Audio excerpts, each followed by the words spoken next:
Bom, então para finalizar essa parte da dedução das equações da energia, né, ou da equação de conservação da energia, cabe aqui uma simplificação para que a gente possa apresentar formas com que essa equação pode aparecer em situações mais simples, porque essa maneira que está apresentada aqui, né, ela é bem geral, tá? Ela tem todos os efeitos ali possíveis e imagináveis, digamos assim, e a equação não vai ser mais complexa do que isso aqui, tá?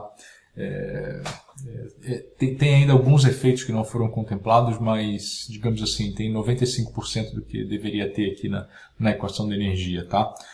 Só que nossos problemas vão ser mais simples do que isso, né? Então vamos tentar categorizar aqui algumas simplificações que podem ser feitas, né, na equação da energia. Então, por exemplo, sólidos e líquidos têm o beta, né, a expansividade volumétrica térmica, muito pequenininha, certo? Então, naquele termo lá que aparece 1 menos beta, né, menos beta vezes T, o beta vai ser muito pequenininho, tá? Então, se o beta é muito pequeno, aquele termo, o termo que contém 1 menos beta vai ser pequeno também, tá? Ao contrário de gases, né? Em gases, efeitos de compressão e expansão podem ser significativos, mas não tanto em problemas dominados pela difusão, tá?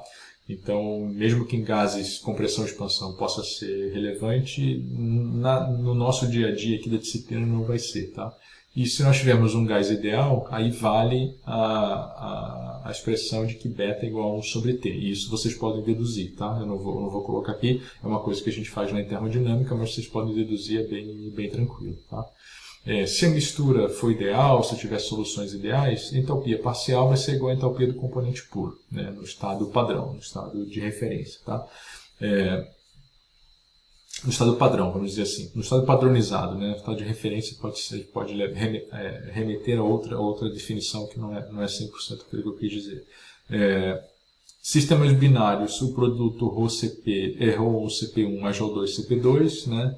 Se eu tiver uma mistura de gases ideais ou uma solução líquida, o gradiente do HI vai ser igual ao CPI gradiente de T. Isso equivale a dizer que DH é igual a CP delta T, né? Tá? Isso vale para uma mistura de gases ideais, vale para um gás ideal e vale para um líquido ideal também, né?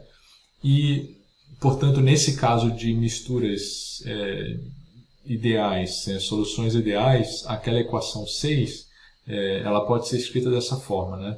Aqui é o produto ρCp, né, que é ρ1CP1 mais ρ2CP2, dt de tempo, né? Aqui eu estou abrindo a derivada material, né? Mais o ρCp v escalar grade de T, ou ρ1CP1 mais ρ2CP2, o termo de Fourier, perdão, e o termo de Fick, né, esses dois aqui. Deixa eu só voltar aqui para poder mostrar para vocês o que eu estou falando. Aquele termo é esse termo aqui, tá? É esse termo de difusão, tá? Vamos chamar o termo de difusão. Esse termo aqui é o termo de difusão. Por que ele aparece com essa cara aqui, né? Porque, lembra, ele estava multiplicando a diferença, o gradiente, né, da diferença das entalpias parciais. Só que para uma solução ideal, que é esse caso aqui, né, o gradiente da entalpia, né, o gradiente da entalpia parcial é o gradiente da entalpia do componente, e o gradiente da entalpia do componente para uma solução ideal ou para uma mistura ideal é Cp grade de T. Então por isso que apareceu o Cp grade de T ali, tá? Por isso que aparece o CP aqui, olha, o CP do componente e o grade de T, tá?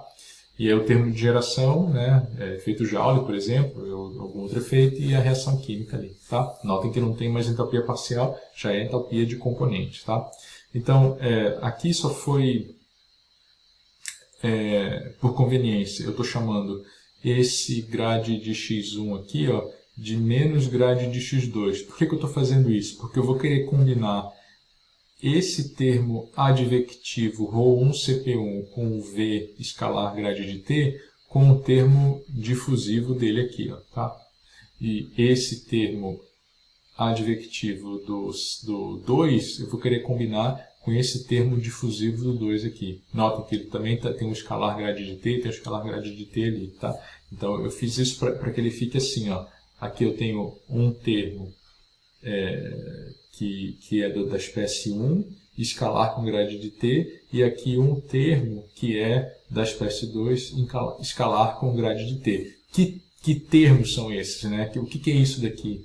ρ1 CP1V menos ρD12 CP1 grade de x1. Ora, se eu colocar o CP em evidência aqui, eu vou ficar com CP que multiplica ρ1V menos ρD12 grade de x1. O que é isso? É o termo advectivo mais o termo difusivo da espécie, certo? Tá? Então, isso equivale a dizer, também para o 2 aqui, ó, isso equivale a dizer, eu poder chamar disso aqui, ó, tá? Introduzindo os fluxos das espécies, né, os fluxos totais das espécies, equivale a dizer isso aqui. Fica uma forma muito mais compacta e muito mais bonitinha essa equação 8 aqui. Ó. Eu tenho o meu termo transiente, aqui o termo advectivo com os fluxos totais, tá? Aqui o Fourier e geração. Tá? Se eu tenho uma substância pura, né, cai por terra esse 2 aqui, por exemplo, né? Eu fico só com 1, mas aí o 1 é a própria substância pura. E aí o m do 1, né, que é o m, o vetor fluxo de massa, ele é simplesmente o produto ρV. Aí recai naquela expressão que a gente conhece lá da convecção. Tá? Okay? Eu sei que isso aqui requer vocês talvez verem o vídeo, reverem os vídeos, né, algumas vezes, olharem ali e irem para o papel e deduzirem e tal, mas salvo algum sinal aqui, né, que isso é feito também meio que na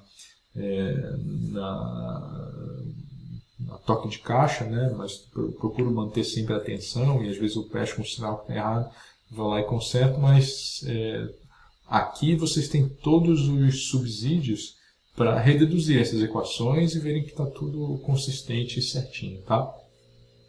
Então essa aqui, no final das contas, é a equação que a gente vê lá em mecânica dos fluidos, em convecção, né, para uma substância pura, escrita em função da derivada material, beleza? Se tiver propriedades constantes, aí o K sai para fora desse divergente, divido pelo ρCp, tem o alfa, né? Aí o alfa é a minha difusividade térmica, que é uma propriedade da matéria bastante interessante, né? É a relação entre a condutividade térmica e a capacidade térmica volumétrica, né? Ela tem unidade de metro quadrado por segundo, não de uma maneira gratuita, fortuita, ela tem as mesmas unidades que a difusividade mássica, né? Elas têm, são propriedades irmãs, digamos assim, né? Elas têm características semelhantes e funções semelhantes para os seus respectivos problemas.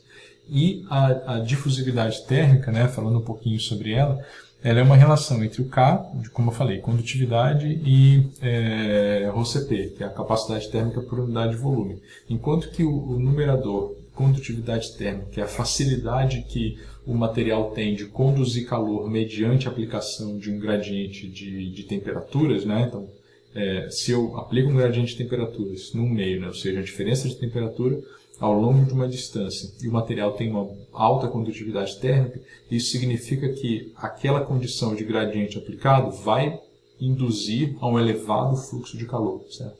Então, a facilidade que o meio tem de conduzir o calor, né? Dividido pela capacidade térmica volumétrica, ela como o nome diz, é uma capacidade que o material tem de elevar a sua temperatura, uma característica que o material tem de elevar a sua temperatura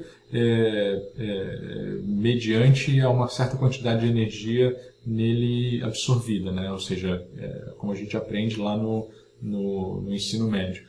O que é a capacidade térmica? É a quantidade de calor, né? A quantidade de energia necessária para elevar a temperatura do material em uma unidade de temperatura, né? de uma unidade, de um grau de temperatura.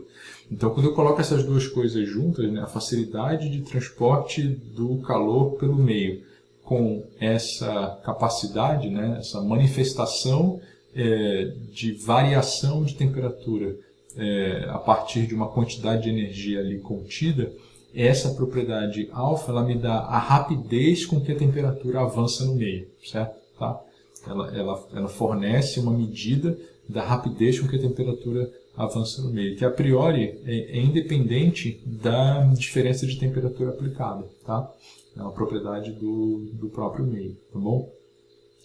Da mesma forma que a difusividade de massa me dá essa rapidez com que a massa consegue atravessar o meio, né? O soluto consegue atravessar o meio, tá? Então, só voltando aqui, numa situação sem geração de calor, esse termo cai fora, eu fico com a chamada equação de Fourier, e em regime permanente, né, quando dt tempo cai fora, eu tenho o laplaciano da temperatura igual a zero, que é a equação mais simples, digamos assim, que a gente tem para descrever o transporte de energia ou de calor em um meio, tá? Vale para regime permanente, tá certo? Então era isso, essa parte de dedução das equações de conservação, e no próximo clipe a gente vai falar do balanço de energia aplicado a uma interface entre dois meios, né? Assim como a gente viu lá para as espécies e para a mistura, né, da massa, para a energia a gente também tem relações de acoplamento, tá? E aí com isso, né, a gente vai fechar, digamos assim, todo o nosso ferramental para estudar problemas de difusão, seja difusão de massa isolada, seja difusão de calor, né, pura e simplesmente, ou seja o processo de difusão de calor e massa combinado, tá? Então vou parar o clipe por aqui, tá bom, pessoal? Obrigado.